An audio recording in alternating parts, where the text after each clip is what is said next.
우리의 믿음을 더욱 확실하게 굳세게 하소서라는 제목으로 하나님 말씀을 선포하려고 합니다. 이제부터 누가복음 강해를 주일 오전 예배 때 시작하려고 합니다. 여러분, 누가복음은 다른 복음과 달리 선교적 제자 교회를 지향하는 그런 말씀입니다. 공간복음 3개가 있는데 마태복음은 교회 안에 예배를 중심으로 하는 본질적인 얘기를 한다면 마가는 제자도를 얘기하고 있고요. 누가복음은 선교적 교회, 어떻게 하면 예수님의 제자된 사람들이 살아가는가, 여기에 중점을 두고 있습니다. 말씀을 시작하기 전에 우리 인생을 바라보는 좋은 소설이 하나 있는데요. 최윤이 쓴 광장이라는 책이 있습니다. 이 책에 굉장히 중요한 표현이 나오는데요. 우상을 부순 다음에 오는 허전함, 우상을 부순 다음에 오는 허전함이라는 표현이 등장합니다. 주인공 이명주는 북과 남의 두 이념체제를 다 경험했습니다. 남한에서는 자본주의 사회에 화려한 겉모습 뒤에 있는 빈부의 격차, 기회의 불평등, 인간성의 상실을 목격했습니다. 자유를 말하지만 실제로는 부와 권력이 독점되는 사회를 보았습니다. 실망했습니다. 그리고 북으로 갔습니다. 북으로 간 뒤에도 상황은 똑같았습니다. 사회주의 체제, 평등과 공동체를 외쳤지만 실제로는 사상 통제, 감시와 억압, 자유의 박탈, 독재 국가가 기다리고 있었습니다. 정의와 이상을 마음껏 외쳤지만 결국은 부조리와 폭력이 낳은 인간의 전유물이라는 겁니다. 이명주는 결국 자본주의, 사회주의 모두 인간을 구원하지 못하는 인간의 욕심이라는 사실을 깨닫고 인도로 가는 배에서 뛰어내려 자살합니다. 오늘 한 인간이 믿었던 것이 산산이 무너질 때 그 사람에게 허무의 그림자가 찾아옵니다. 신앙도 마찬가지고 이념도 마찬가지입니다. 거짓이 드러나면 그 사람의 삶이 완전히 무너집니다. 방향타를 잃어버립니다. 오늘 이 시대는 무엇을 믿고 살아야 할지 모르는 혼란스러운 시대를 맞이했습니다. 정보의 홍수, 말씀의 홍수, 그러나 그 말씀이 진짜 복음의 진리인가를 우리가 두드려보면 사실이 아니라는 겁니다. 성도로 평생을 살아왔는데 내가 믿은 믿음에 대해서 확고히 예수 그리스도를 믿으면 내가 죽어서 천국 갑니다, 그 신앙을 내가 그대로 살아냅니다 라는 삶이 우리에게 없습니다. 그래서 그냥 그 믿음에 대한 의문점, 물음표, 방망이를 던지고 삽니다. 지금 혹시 이 자리에서도 내가 예배드리는 순간에 지금도 여전히 누군가를 따라왔는데 여전히 하나님을 믿지 않고 사는 분이 있습니까? 있어요. 지금 이 자리도. 복음에 대해서 물어보면, 예수에 대해서 물어보면 그것에 대해서 확실한 기준과 내가 선명하게 그렇습니다, 나는 예수 믿습니다, 이 대한 대답을 하기가 참 어렵다는 겁니다. 그래서 오늘 많은 사람들이 과학, 철학을 믿습니다. 철학이 갑자기 대두되었습니다. 왜? 신앙이 무너지고 신학이 무너지니까 철학을 통해서 삶의 지혜를 배웁니다. 쇼펜하우어, 니체, 그래서 많은 사람들의 책을 통해서 그 시대를 열어가려고 40대, 50대가 좋아합니다. 저도 읽었습니다. 좋더라고요. 살아가는 삶의 지혜가 철학 속에, 특별히 쇼펜하우어 책을 좀 읽으면서 많이 있더라고요. 근데 그 본질은 뭡니까? 인간이 살아가는 삶 속에 인간이 무엇을 향해 한 목표를 가지고 어떤 신념, 그들이 말하는 신념, 우리가 말하는 신앙, 무엇을 믿는가에 대한 본질, 확실한 기준, 그것에 대한 삶을 사느냐에 달려 있습니다. 오늘 우리 사랑하는 동부교회 성도님들은 믿음의 기준이 확실하고 그 기준에서 흔들리지 않기를 축복합니다. 여기 지금 복음을 모르는 분들은 설교를 잘 들으세요. 그리고 집에 가서 또 들으세요. 왜냐고요? 한번 말하는 사람의 설교를 들으면 그게 얼마나 잘 전달되느냐, 하버드대에서 실험했잖아요. 500명을 대상으로 실험하니까 불일치가 났습니다. 불일치. 똑똑한 하버드 대학생들을 통해서도 교수님이 설명을 했는데도 이 사람은 이런 얘기하고 저 사람은 저런 얘기하고 지 마음대로, 자기 마음대로 생각하는 거예요. 특별히 여러분, 인생을 오래 산 사람일수록 내 경험치가 높기 때문에 복음을 듣기가 힘든 겁니다. 그래서 오카는 목사님이 제자훈련을 해보면서 55세가 넘어가면 제자훈련 하지 마라 이렇게 말씀하셨어요. 왜 그러냐면요, 55세가 넘어가면 고집이 생기기 시작하는 거예요. 내게 맞는 거예요. 들어오지 않는 거예요. 지금도 늦게 예수를 믿으신 분들은 복음에 대해 설명하라 그러면, 예수를 믿으라 그러면 못해요. 잠만 와요. 피곤하거든요. 믿고 싶지 않은 걸 듣고 있으니까 피곤한 거예요. 예배 시간에 졸음이 찾아오는 이유가 뭔지 아십니까? 육체가 피곤해서 올 때도 있겠죠. 그러나 중요한 것은 내가 그것을 듣고 싶지 않은 거예요. 습관이 된 거예요. 관성의 법칙이 작동하는 거예요. 그러니 예배 딱 설교 시작하면 조는 분들이 계세요. 왜 그렇죠? 그 시간에 그냥 집에 가서 주무세요. 그게 건강에 정말 좋습니다. 제가 몇 번 얘기했죠. 그게 정신 건강에도 너무 좋습니다. 그게 본인의 신앙에도 훨씬 좋아요. 왜 힘들게 올라오셔가지고 여기서 졸고 있는 거예요? 오늘 동북의 모든 분들은 깨어서 예배하기를 축복합니다. 여러분, 하나님이 보고 계세요. 말로는 하나님 보고 계십니다 막 그러는데 우리의 믿음은 여전히 하나님 안 보고 있는 믿음을 가지고 살아가는 거예요.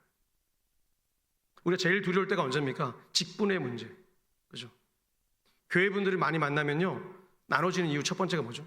직분의 문제가 생기기 때문에. 여러분, 직분 안 중요합니다. 옛날에 부흥 강사님이 이런 얘기를 했어요. 목사하고 장로가 천국에 제일 없더라 이렇게 했어요. 저 어릴 때.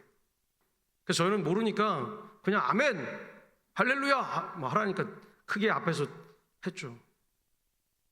자라면서 목사가 되었고 지금은 담임 목사 되면서 하나님 말씀을 이렇게 읽으면서 생각해 보는 것은 직분이 우리 인생을 결정하는 것이 아니라 우리의 믿음이 우리의 인생을 결정하는 것을 믿으시기 바랍니다. 오늘 하나님께서 오늘 이 귀한 누가의 입을 통해서, 누가의 손을 통해서 오늘 말씀하시는데 3절에 보니까 그 모든 일을 근원부터 자세히 미루어 살핀 나도 데오빌로 각하에게 차례대로 써보내는 것이 좋은 줄 알았노니. 그러니 이 데오빌로라는 한 개인에게 이 아름다운 복음서를 전달해 주는 겁니다. 그리고 그것을 통해서 많은 사람들이, 지금도 수십억의 사람들이 이 누가복음을 읽고 설교를 들으면서 회복되고 있다는 거죠. 왜냐하면 확실한 거기 때문에. 오늘 1절에 보니까 우리 중에 이루어진 사실이라고 그래요. 우리 중에 이루어진 사실. 여기서 아주 중요한 것이 우리라는 것은 공동체를 말하지 않습니까?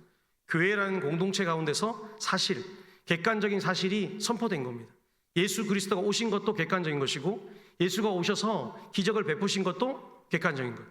예수님이 죽으신 것도 사실이에요. 할렐루야.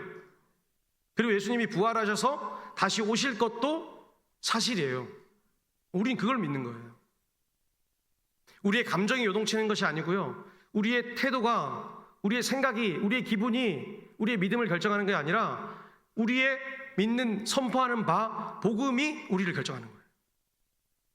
그래서 우리는 의인으로 사는 거예요. 할렐루야. 왜 우리가 의인 되었다가 죄인 되었다가 맨날 죽을 죄인 되었다가 헷갈리시죠? 여러분의 감정과 태도에서 윤리적인 잣대로 계속 신앙을 판가름하기 때문에 그렇습니다. 성경 어디에는 그런 거 안 나옵니다. 성경은 너희는 예수를 믿느냐, 너희는 안 믿느냐, 이것이 복음의 기준이고 의인의 기준이에요. 다른 데 있으면 저 가져오세요. 가난한 자를 도와주고 뭐 병든 자를, 이거를 하나도 묻지 않으셨어요. 예수님이 하라는 마지막 가장 중요한 게 뭐죠? 제자. 너희는 제자가 되고 제자를 삼으라. 그리고 그 제자 되는 사람이 복음을 가지고 뭐죠? 이 땅을 살아가라는 거예요. 살다 보니까 흔들리고 무너지는 거예요. 그런데 그때마다 우리에게 필요한 것이 뭐냐? 확실한 이 복음, 우리 중에 이루어진 사실, 이 객관적인 복음을 믿고 따라가시기를 축복합니다. 오늘 이 이루어진 사실을 원문으로 바라보면요, 뭐라 되어 있냐면 성취된 일, 이렇게 있습니다. 그러니까 이루어진 이 사실이 하나님이 약속하신 것이죠. 하나님이 구약에서 보내시고자 했던 그 아름다운 구원의 구세주가 오셔서 지금 일을 시작하는 걸 보여주는 겁니다. 오늘 예수님 오셔서 우리를 살리시고 또 우리의 연약한 것을 메워주시고 치유와 회복을 선포하시고 마지막에는 그가 십자가에 완전히 죽으사 다 쏟아내시고 부활하시는 것, 거기까지가 예수님의 삶이었습니다. 오늘 우리는 이것을 믿습니다. 근데 어떻게 믿느냐? 오늘 2절에 보니까 뭐라 되어 있습니까? 2절에 보니까 처음부터 목격자이며 말씀에 일꾼된 자들이 전하여 준 그대로. 그러니까 우리가 생각하고 만드는 게 아니에요. 오늘 목격자가 누구였습니까? 예수님의 12제자, 그리고 예수님의 가족들, 그리고 오병이어의 기적을 바라본 수많은 무리가 있었을 거예요. 근데 그 중에서 사람들이 전달했을 거예요. 예수가 기적을 베풀었어. 야, 예수라는 사람이 왔어. 야, 병도 고쳤어. 막 얘기를 하는 겁니다. 이 사람은 이렇게 얘기하고 이 사람은 이렇게 얘기하는 겁니다. 그래서 마태, 마가, 누가에 보면은 한 마른 사람, 오른손 마른 사람, 그냥 마른 사람, 이렇게 세 가지 내가 본 바대로 기록하고 있어요. 동일한 인물과 동일한 사건을 그렇게 기록하고 있어요. 내가 보고 싶은 대로. 그러나 성령께서 나를 인도하시는 대로. 오늘 목격자들이 참 많았지만 그 중에 소수만이 말씀을 쓰려고 노력했습니다. 왜냐하면 말씀을 쓴다는 게 참 어려운 일이에요. 지금은 종이가 있지만 그때는 가죽, 그죠? 소나 양 이런 양가죽, 가죽에다가 새기는 작업을 해야 하는 겁니다. 그러니까 굉장히 많은 돈과 많은 힘이 드는 것이 책을 출판하는 것이었어요. 출판한다는 것 자체가 쉽지 않은 일이었습니다. 그리고 오늘 등장하는 데오빌로 가카에게 부탁하는 거죠. 책을 출판하고 싶다. 그리고 그 책을 쓰기 시작한 겁니다. 오늘 우리는 우리 힘으로 복음을 듣지 않았습니다. 누군가가 복음을 전해주었고 그 전해준 복음을 통해서 우리가 살아났어요. 이 땅에 선교사님들이 와서 얼마나 피와 땀을 흘려서 교회를 세우고 싶었어요. 근데 이 한국 백성들이 얼마나 아름다워요. 복음을 듣고 이 순수한 한국 사람들이 영적으로 변화되기 시작하는 거예요. 그리고 그들이 온 힘을 다하는 거예요. 왜 가능했습니까?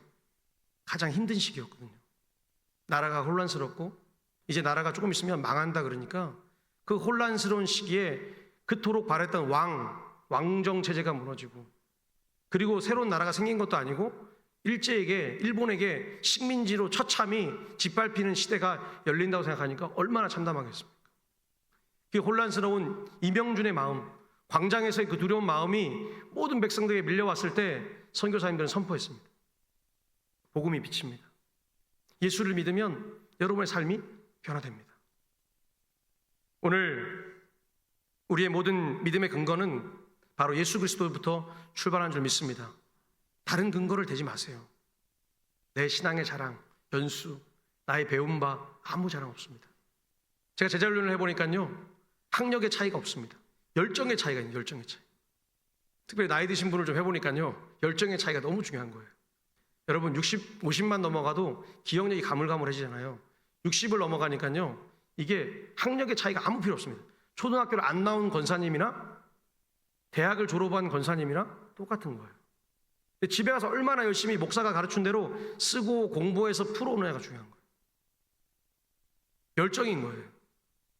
물론 탁월하게 머리가 좋은 사람이 있습니다. 진짜 이거는 넘사벽이라 할 수 있는 머리를 가진 분이 계세요. 저도 그런 분을 가르쳐 봤는데 이분은 워낙 머리가 좋아서 남들보다 한 4분의 1만 노력하면 되는 거예요.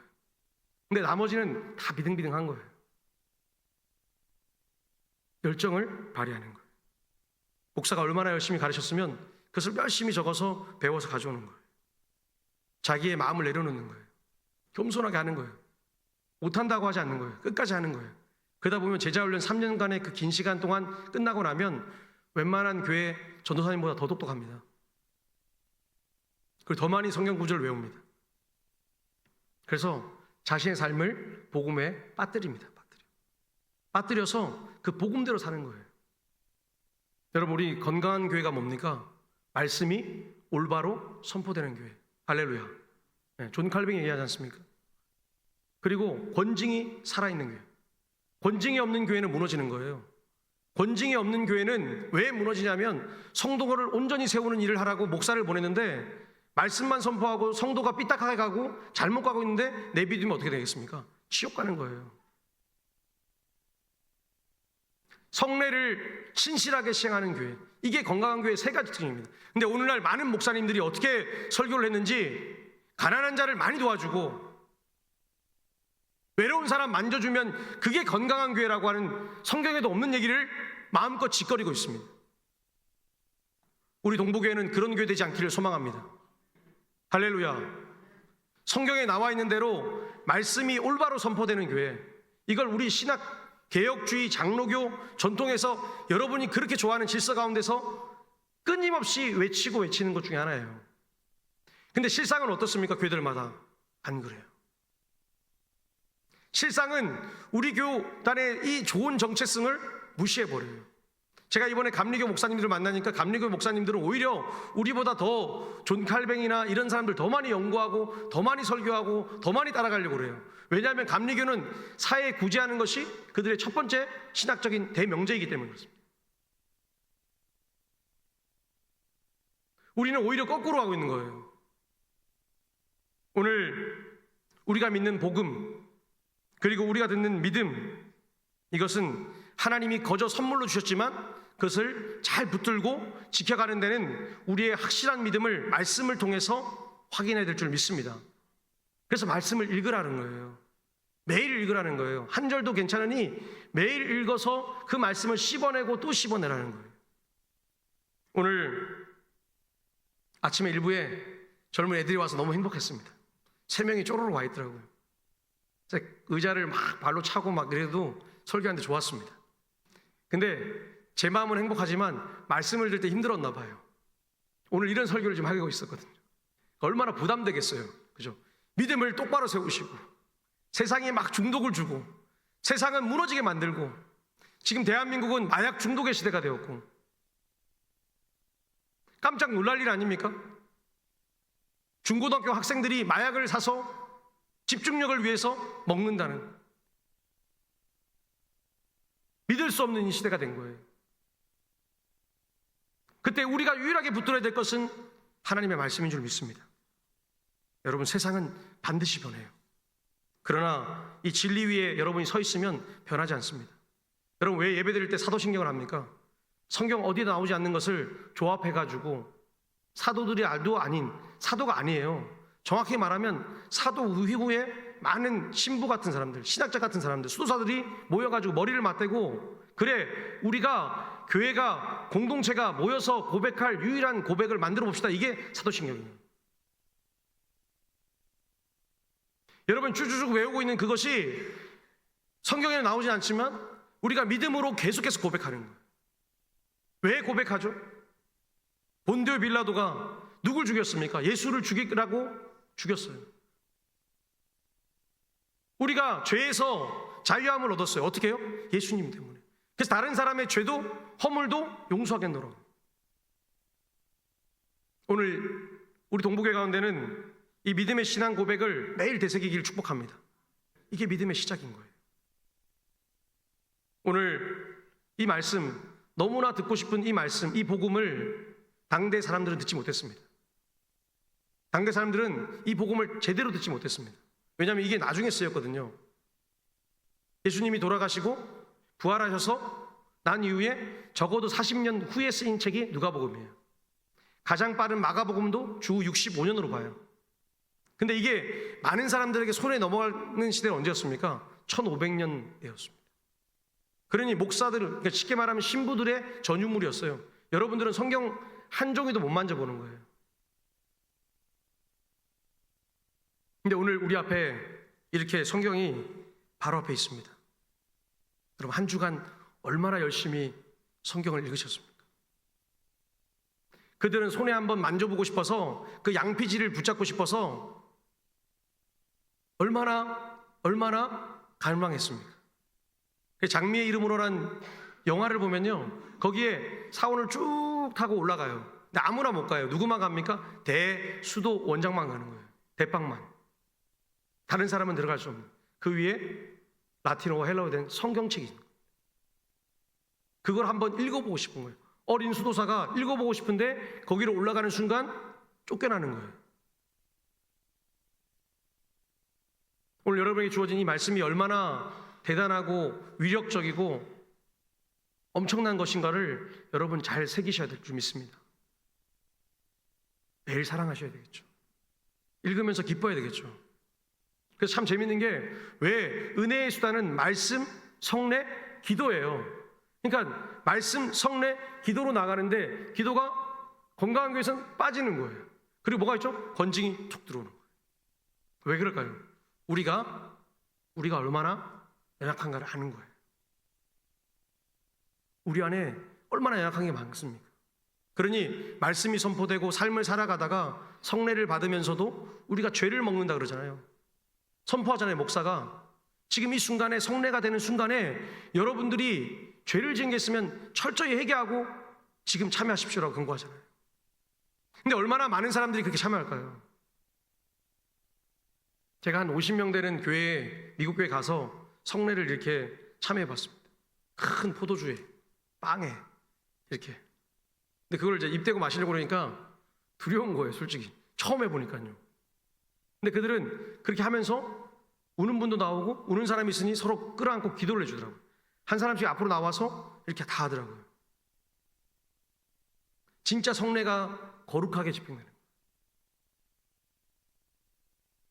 왜 울었냐고 물어보니까 그 목사님한테 자기가 그동안에 받은 은혜가 생각이 안 나는 거예요. 그래서 성례를 할 때마다 하나님 주신 그 은혜에 눈물이 나온다는 거예요. 오늘 우리 한국교회가 얼마나 많이 예배를 드립니까? 주일 오전 예배, 오후 예배, 금요 기도회, 또 새벽에도 새벽 기도회를 드리고, 이 예배가 얼마나 소중한가. 우리는 코로나 때 겪었잖아요. 예배를 나와서 말씀을 듣고 서로 모여서 밥을 먹고 교제하고 잘 살았냐 물어보기도 하고, 그 삶을 살아가던 거룩한 행동들이 멈춘 시대를 경험했습니다. 오늘 우리가 다시 한번 이 복음의 확실한 기준을 세우고 복음 앞에서 사시기를 축복합니다. 오늘 그럼 우리는 어떤 사람들인가? 말씀의 일꾼들이에요. 오늘 2, 3절에 보니까 말씀의 일꾼들이 나오잖아요. 우리는 복음을 들고 전하는 사람들인 거예요. 저도 마찬가지고 여러분도 마찬가지예요. 누군가 목사와 평신도를 구분할 필요가 없는 거예요. 다 여러분도 설교를 전할 수 있어요. 공부하시면 돼요. 여러분 중에 설교를 하고 싶습니다 이러면 제가 너무 땡큐예요. 감사합니다. 제가 하면 제가 강단에 세워드릴게요. 물론 검증은 돼야 되겠죠. 목사에게. 왜 검증돼야 돼요? 저분이 전하는 것이 복음주의적인가? 우리 장로교 전통에 있는가? 왜 지금 홍수에 살고 있어요. 쇼츠를 보니까요, 제가 너무 감동되어서 쇼츠를 딱 찍어서 가봤어요. 그래서 설교를 들어봤습니다. 깜짝 놀랐습니다. 이단인 거예요. 이단인 거예요. 그러니까 우리가 분별할 수 없는 것들을 지금 아주 지혜롭게 그들만의 지혜를 가지고 전하고 있는 거예요. 오늘 여러분들은 여러분들이 가진 지혜가 아니라 하나님이 주신 지혜로 말씀의 일꾼이 되어서 살아가야 될 줄 믿습니다. 여러분이 나가서 한번 거리에서 성경 펴놓고 한번 읽어보면 보세요. 사람들이 물어볼 거예요. 매일 똑같은 자리에 도서관 가셔서 아니면 어떤 공원에 앉아서 한번 읽어보세요. 어떤 일이 일어나는지. 전도할 수 없잖아요. 힘들잖아요. 전도하라고 해도 잘 안 오잖아요. 근데 한번 내가 복음을 들고 있음을 한번 당당히 한번 살아보세요. 그러면 하나님께서 누군가를 반드시 붙여주실 거예요. 궁금한 사람을. 그리고 그때 복음을 전하시면 돼요. 저는 우리 동부교회가 그런 교회 되길 원해요. 잘 준비되어서 이 주변에 변화가 일어나고 또 아파트가 세워지고 그때 많은 사람들이 자신이 다녔던 먼 교회가 아니라 더 좋은 교회가 되어서 더 건강한 교회가 되어서 우리 동부교회에 정착하기를 축복해요. 오늘도 일부에 어떤 분이 나오셨는데 부인과 자녀들은 대전에 있는 명성교회를 간다 그래요. 우리 교단 교회거든요. 그래서 제가 한참 얘기를 너무 행복했습니다. 왜 오셨냐 했더니 십자가가 8층에서 딱 보여가지고 아파트에서 할렐루야. 여러분들만 생각을 안 하시는 거예요. 지난번에 온 쌍둥이도 아파트에서 팍 보여서 교회로 온 거예요. 유튜브 들어보고 이분은 목사님은 이단은 아닌가 보다. 그렇죠? 그리고 전통적인 목사는 아닌가 보다. 맨날 돈 달라 그러고 잘 된다 그러고 엉뚱한 소리 짓거리고 예수 똑바로 안 믿는데도 아무 말 안 하고 그 젊은 부부들이 온 거예요. 여러분, 복음은 우리를 구원하는 힘이에요. 그리고 그 힘을 꽉 붙잡았을 때 하나님이 붙잡은 자에게 그 다음에 역사를 하는 거예요. 물질의 축복도 건강의 축복도 그 다음에 일어나는 거예요. 근데 우리는 자꾸 거꾸로 달라고 그러잖아요. 믿음도 없는 자녀들에게 주세요 그러니 하나님이 주시겠어요? 그럼 그 하나님이 아니시죠. 오늘 박영선 목사님이 저희 목사들에게 이렇게 말씀했어요. 교회가 뭐냐 물어보니까요, 믿음의 공동체다. 말씀을 가르치는 교육 공동체다. 그러니까 목사는 철저하게 교육을 해야 되는 거예요. 말씀을 선포할 때도 성도들의 심령을 설득하면서 잘못된 것을 무조건 바르게 고쳐야 되는 거예요. 여러분의 고집이 꺾여야 돼요. 박영선 목사님 말대로 좀 세게 얘기하면요, 몽둥이를 들고 와서 그냥 사정없이 패가지고 말씀으로 변화시켜야 돼요. 왜? 썩은 뿌리가 우리 안에 있는 거예요. 근데 내가 내 체면과 내 고집 때문에 부끄럽다 하는 못하는 거예요. 어제 어떤 목사님을 만났는데 예배를 잘 지키라고 하시더라고요, 저한테. 제가 한마디 물어봤어요. 목사님 목회를 참 잘하고 계신데 뭐가 필요합니까? 예배를 소중히 하더라고요. 제가 참 감사했어요. 아, 예배를 소중히. 예배를 소중히 여기면 언젠가 큰 은혜가 찾아온대요. 그래서 너무 기뻤어요. 아, 언제 찾아왔습니까? 그러니까 자기도 쭉 달려가다 보니까 큰 은혜가 찾아온 거예요. 하나님은 은혜를 주세요. 언제 주시냐? 우리가 예배 잘 드리고 잘 준비되어 있을 때, 복음을 붙잡고 있을 때, 믿음으로 살려고 굳세게 살려고 발악하면서 살고 있을 때 하나님 반드시 은혜를 베풀어 주신다는 겁니다. 오늘 우리 공동체가 얼마나 잘 달려왔습니까? 서로 사랑하면서. 그렇죠? 근데 우리는 담대한 믿음, 이것이 사라진 시대를 살고 있습니다. 우리 안에 담대함이 사라졌어요. 복음을 들고 하는 설레임과 성전을 올라오는 기쁨 속에서 눈물이 없어졌어요. 시편 120편부터 시작하는 성전을 올라가는 노래가 뭐죠? 바벨론 포로에서 성전을 못 올라가니까 언젠가는 딱 한 번 올라가고 싶어요, 하나님. 그래서 지은 시가 그거 아닙니까? 바벨론 강가에서, 아하와 강가에서, 티그리스 강가에서 노예처럼 빨래하고 종로와 물 길러가고 눈물을 흘리던 그들이 성전에 한 번만 올라가면 너무 좋겠습니다 하는 게 바로 그 노래예요. 그래서 부르잖아요. 씨를 뿌리며 눈물을 뿌리며 기쁨으로 거둘 날이 오겠다고. 그러니까 안 이루어진 거예요. 하나도 안 이루어진 거예요. 근데 그들이 뭐라고 마지막 시편 150편 찬양합니까? 할렐루야 할렐루야 할렐루야. 끝나지 않습니다. 우리는 너무 자유롭고 좋은 세상에 살고 있지 않습니까? 예배도 마음껏 드릴 수 있고, 지나가다가 할렐루야 이래도 그냥 저 사람은 교회 다니는 놈인가 보네, 그냥 이렇게 지나가잖아요. 그죠? 북한에서 만약에 할렐루야 한번 하면 어떻게 되겠습니까? 여러분 상상이 가세요? 오늘 우리의 믿음이 지금 완전히 바닥의 상태에 있는 겁니다. 일주일 동안 여러분 지금도 거꾸로 거슬러 올라가서 일주일 동안 얼마나 기도하고 얼마나 이 예배를 사모하셨습니까? 오늘 이 데오빌레라는 사람은 얼마나 예배를 사모했냐면요, 말씀을 사모했냐면요, 오늘 4절에 보니까 이렇게 되어 있습니다. 4절 한번 띄워주세요. 이는 각하가 알고 있는 바를 더 확실하게 하려 함이로라, 이렇게 말하고 있어요. 이 데오빌로는 각하였습니다.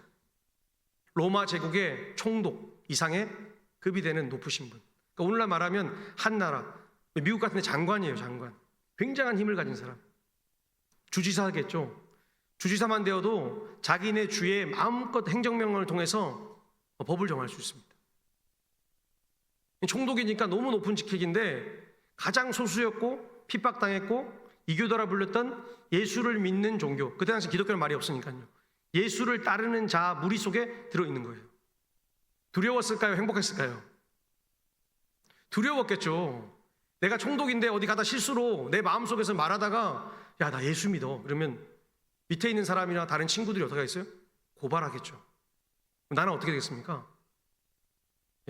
이때가 주후 60년경이니까 바로 박해가 받아서 콜로세움에서 기름에 튀겨지거나 사도 바울처럼 양쪽에 소가 끌어당겨서 사지를 찢겨 죽이거나 다 봤을 거 아니에요. 보면서 충격적이었겠죠. 야, 사도 바울이 저렇게 죽네. 야, 베드로가 저렇게 죽네. 얼마나 충격이었어요. 총독이니까 그걸 보고 또 듣고 기록하는 직업, 그리고 심지어 그리스도인들을 잡아서 할당량만큼 채워가지고 어떻게 돼요? 죽여서 바쳐야 내가 그 직을 유지하는, 이 두렵고 두려운 바로 그 직책을 가진 사람이 데오빌로였을 거라고 많은 사람이 추정해요. 그래서 정확하게 부르지 않습니까? 각하. 이 단어는 나중에 사도행전을 보면 총독이라고 번역해요. 책을 찍어내려고 하다 보면 돈이 많이 든다 했잖아요. 재정을 댈 사람이 얼마나 거부했겠습니까? 그리고 공식적으로 그 책을 말아서 보관하려고 그러면 작은 성경 한 장만 되어도 이 정도 뭉탱이가 될 텐데, 이 뭉치를 큰 도서관 같은 데 벽에 숨겨둬서 썩지 않게 하려면 굉장히 큰 공간을 갖고 있어야 되고, 그럼 그 사람은 굉장한 권력자였을 거예요. 배우기로는 아마도 힘들었을 겁니다. 그래서 이 책을 받을 때 이 편지의 첫 서두처럼 확실하게 굳세게 하고 싶은 거예요. 헬라어 원문을 보면 이 단어가 안전하게 하다라는 뜻이 있습니다. 빌립보 3장 1절에 보면 후반부에 나오는 말이 뭐냐면 안전하니라는 겁니다. 뭐가 안전하냐? 내가 주 안에서 기뻐하면 주님께서 나를 살아가는 순간순간마다 안전하게 하신다는 거예요. 무슨 말이에요? 확실하게 하신다는 거예요. 복음이 흔들리지 않는다는 거예요. 복음이 나를 살리신다는 거예요. 두렵고 떨림으로 그는 그 복음을 받아서 눈물을 흘렸을 것이고 그걸 간직해가지고 자기 후손들에게 주고 싶었을 겁니다. 여러분 중에 과연 이 일을 하라고 그러면 하시겠습니까? 여기가 지금 공산주의 사회예요. 예를 들면요. 아니면 지금 중국처럼 사회주의예요. 시진핑보다 하나님이 더 위대하시고 하나님은 살아계셔서 지금도 나를 향해서 역사하신다라고 말할 수 있을까요? 아마 저도 못할 것 같아요. 저도 죽을 게 겁이 나서 못할 것 같아요. 그런데 그는 말하잖아요. 확실하게 하려 함이로다. 할렐루야. 그걸 받아들고 믿습니다. 믿습니다. 이거 붙잡고 그가 고백한 겁니다. 오늘 우리에게 말씀하세요. 말씀은 우리가 확신하고 싶다고 확신하는 게 아니에요. 믿고 싶다고 믿어지는 게 아니에요. 지금도 아마 이 자리에서 뭔 말을 하는 거야? 답답하고 집에 가서 읽어봐도 답답하고 그러신 분은 뭐죠? 예수 그리스도의 영이신 성령이 나를 말씀을 읽을 때마다 깨닫게 하시고 우리가 흔히 말하는 신학적으로 조명하게 하시고 그리고 그것을 비추어서 그 말씀대로 살려고 내가 발버둥치게 만드시는 거예요. 그러면 그 하나님이 그 일을 감당해 하시는 거예요. 오늘 우리 하나님이 우리를 찾아오셨어요. 할렐루야. 그리고 그 말씀에서 멀어지지 마십시오. 하나님이 우리를 말씀 안에 딱 있는 순간부터 우리를 안전하게 지켜주세요. 그리고 세상이 감당할 수 없는 사람들로 우리를 만들어주세요. 저는 우리 동부교회 모든 권석들이 우리 특별히 주일학교 아이들이 힘든 시대에 살아갈 거 아닙니까? 100명 중에 3명만 교회를 다니는 대한민국의 현실 속에서 그 아이들이 세상에 나가서 예수 믿는다는 것이 당당하고 내가 기도할 때 하나님이 함께 계셔서 떨리지 않게 하시고 군대 가서도 마음껏 예수를 선포하게 하시고 할렐루야. 그런 담대함을 허락하시길 축복합니다. 오늘 그 하나님이 우리에게 말씀하세요. 주 안에서 기뻐하라. 너희가 같은 말을 쓰는 것이 내게는 수고로움없게 너무나 안전하다라고 빌립보 말씀하세요. 기뻐하고 기뻐할 수 있는 것 하나님이 우리에게 말씀하시기 때문입니다. 흔들리지 마십시오. 절대로 흔들리지 마십시오. 흔들릴 때마다 성경책을 탁 펴시고 읽으십시오. 우리 믿음의 선배들이 독립운동을 할 때 김규식 유명하죠. 임시정부의 부주섭.